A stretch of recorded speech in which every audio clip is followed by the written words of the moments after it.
नमस्कार। आकाशवाणी से प्रस्तुत है समाचार संध्या।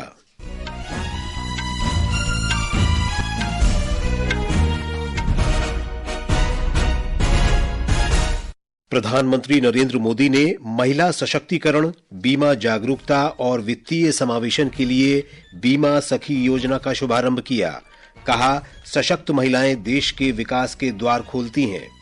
विदेश सचिव विक्रम मिस्री ने ढाका में बांग्लादेश के विदेश सचिव के साथ वार्ता की।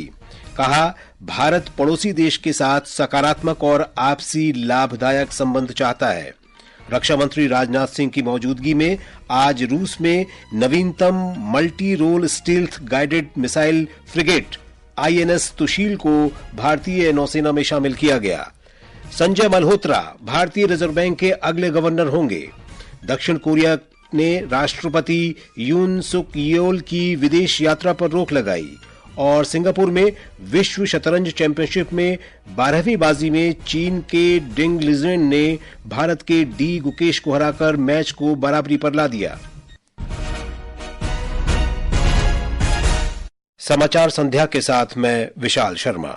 प्रधानमंत्री नरेंद्र मोदी ने महिलाओं में वित्तीय साक्षरता और बीमा जागरूकता को बढ़ावा देने के लिए हरियाणा के पानीपत में बीमा सखी योजना का शुभारंभ किया। भारतीय जीवन बीमा निगम की इस पहल से 18 से 70 वर्ष तक आयु की महिलाओं का सशक्तिकरण होगा।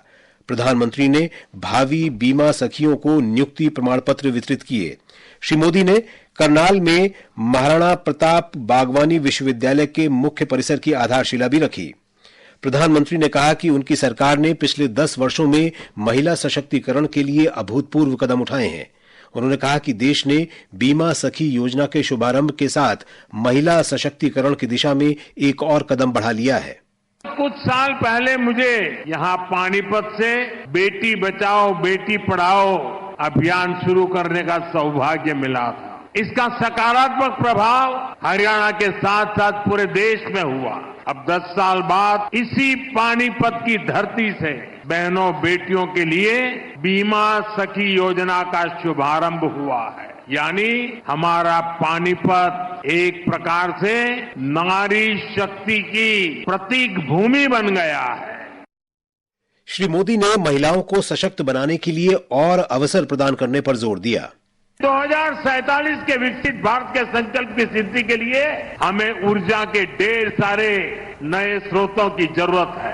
ऊर्जा का ऐसा ही महत्वपूर्ण स्रोत है भारत की नारी शक्ति। भारत को विकसित बनाने के लिए हमें अतिरिक्त ऊर्जा, ये कोटि कोटि हमारी माताएं बहनें हैं, वही हमारी प्रेरणा की स्रोत रहने वाली है। आज जो ये महिला सेल्फ हेल्प ग्रुप है, बीमा सखी है, बैंक सखी है, कृषि सखी है, ये विकसित भारत का बहुत बड़ा आधार स्तंभ बनेगी। इस अवसर पर वित्त मंत्री निर्मला सीतारामन ने कहा कि सरकार ने बीमा सखी योजना के अंतर्गत 3 वर्षों में 2 लाख से अधिक महिलाओं की भर्ती का लक्ष्य रखा है। उन्होंने बताया कि योजना के अंतर्गत 10वीं पास महिलाओं को प्रशिक्षण दिया जाएगा। इस दौरान पहले 3 वर्ष मासिक भत्ता भी दिया जाएगा। 10वीं पास किए हुए महिलाओं को LIC रिक्रूटमेंट के द्वारा एजेंट के नाम में, महिला बीमा सखी के नाम में उनको रिक्रूट करते हुए उनको एक स्टाइफंड भी देंगे। पहले साल हर महीना 7,000 रुपया, फिर अगले साल हर महीना 6,000 रुपया होते हुए तीसरी साल हर महीने 5,000 रुपया हर महीना हर महिला को मिलेगा। प्रधानमंत्री नरेंद्र मोदी ने कहा है कि देश आत्मनिर्भर बनने की राह पर आगे बढ़ रहा है। आत्मनिर्भर भारत अभियान वैश्विक है और इसका असर भी वैश्विक है। इसके लिए सरकार एक समग्र दृष्टिकोण के साथ आगे बढ़ रही है। श्री मोदी ने आज राजस्थान के जयपुर में इमर्जिंग राजस्थान वैश्विक निवेश शिखर सम्मेलन में कहा कि रिफॉर्म, परफॉर्म और ट्रांसफॉर्म के मंत्र का पालन करके देश के हर क्षेत्र में विकास हो रहा है। एक रिपोर्ट। सम्मेलन में पहले दिन संबंधित देशों के प्रतिनिधियों, विशेषज्ञों और अधिकारियों ने भाग लिया। जापान पर केंद्रित सत्र इसलिए खास रहा क्योंकि राज्य में जापानी कंपनियों का निवेश लगातार बढ़ रहा है। निकट भविष्य में कई जापानी कंपनियां अक्षय ऊर्जा और रोबोटिक्स में निवेश करेंगी। इसके अलावा क्षेत्रीय जल सुरक्षा, समावेशी पर्यटन, सतत ऊर्जा अर्थव्यवस्था, सतत खनन, उद्योगों में महिलाओं की भागीदारी जैसे क्षेत्र आधारित सत्र भी आयोजित किए गए। इन सत्रों में केंद्र और राज्य सरकार के मंत्रियों, विषय विशेषज्ञों और इंडस्ट्री के प्रतिनिधियों ने अपने विचार रखे। जितेंद्र द्विवेदी, आकाशवाणी समाचार, जयपुर। विदेश सचिव विक्रम मिस्री ने ढाका में बांग्लादेश के साथ विदेश कार्यालय सलाह मशवरे के बाद कहा कि भारत बांग्लादेश के साथ सकारात्मक, रचनात्मक और परस्पर लाभकारी संबंध चाहता है। उन्होंने आज बांग्लादेश के विदेश सचिव मोहम्मद जशीमुद्दीन से वार्ता की। दोनों देशों के बीच श्री विक्रम मिस्री ने कहा कि दोनों देशों के बीच प्रतिनिधिमंडल स्तर की चर्चा भी हुई।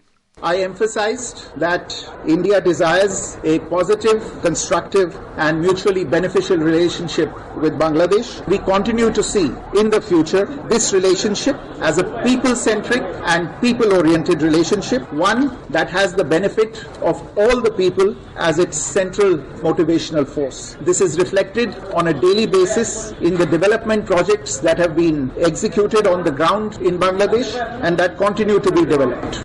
भारत ने बांग्लादेश में अल्पसंख्यकों की सुरक्षा और कल्याण से संबंधित चिंताओं को उठाया।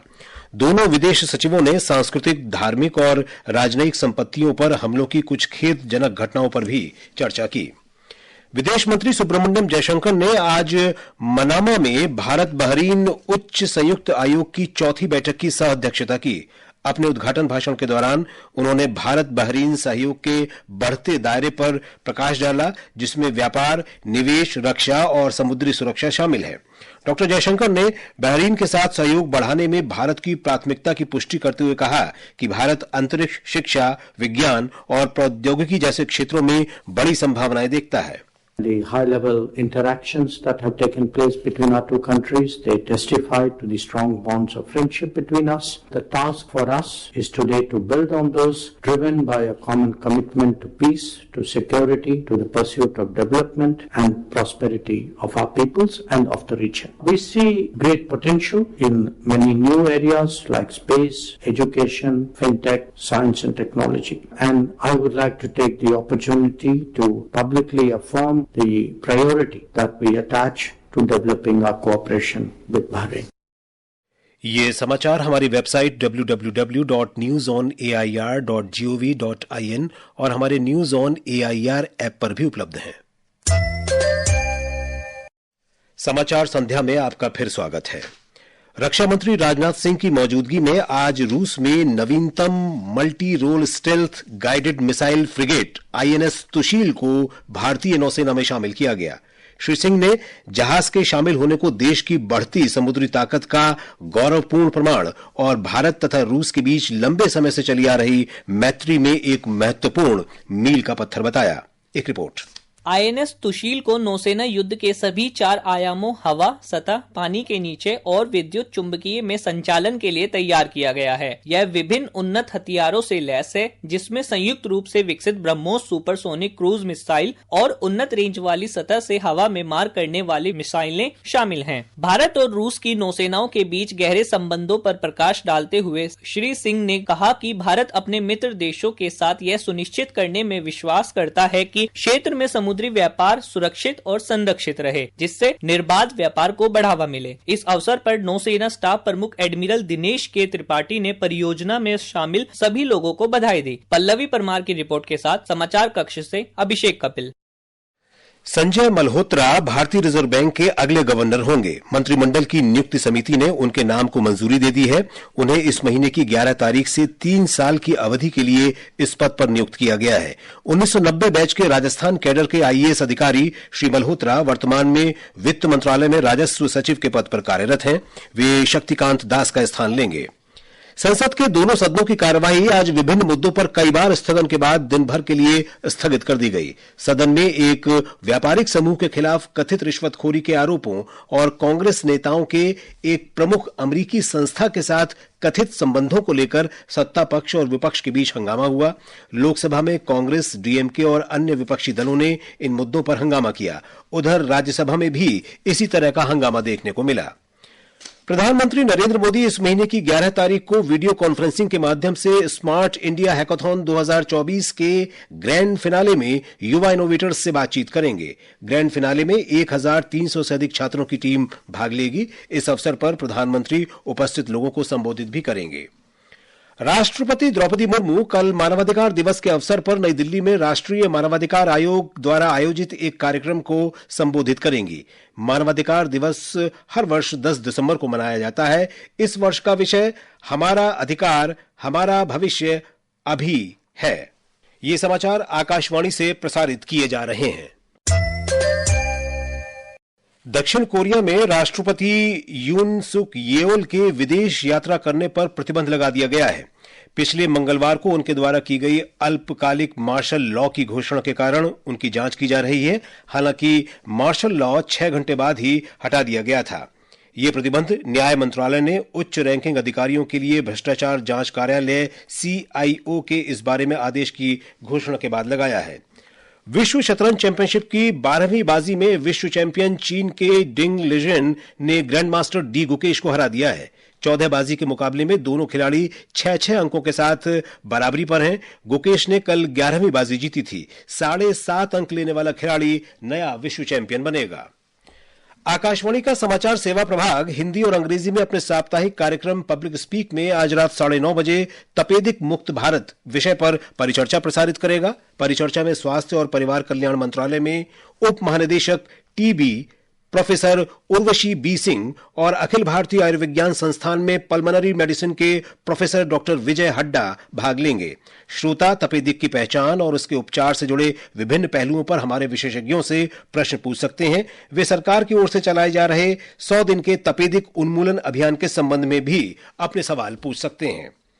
मौसम विभाग ने पंजाब, हरियाणा, चंडीगढ़, उत्तर प्रदेश और असम के विभिन्न स्थानों पर कल देर रात और सुबह के समय घना कोहरा छाए रहने की संभावना व्यक्त की है। विभाग ने अगले 2 दिनों के दौरान पश्चिम बंगाल, सिक्किम, बिहार, झारखंड, असम, मेघालय, नागालैंड, मिजोरम, मणिपुर और त्रिपुरा में भी ऐसी ही स्थिति रहने की संभावना बताई है। और अब अंत में मुख्य समाचार एक बार फिर। प्रधानमंत्री नरेंद्र मोदी ने महिला सशक्तिकरण, बीमा जागरूकता और वित्तीय समावेशन के लिए बीमा सखी योजना का शुभारंभ किया। कहा, सशक्त महिलाएं देश के विकास के द्वार खोलती हैं। विदेश सचिव विक्रम मिस्री ने ढाका में बांग्लादेश के विदेश सचिव के साथ वार्ता की। कहा, भारत पड़ोसी देश के साथ सकारात्मक और आपसी लाभदायक संबंध चाहता है। रक्षा मंत्री राजनाथ सिंह की मौजूदगी में आज रूस में नवीनतम multi role stealth guided missile frigate INS Sushil को भारतीय नौसेना में शामिल किया गया।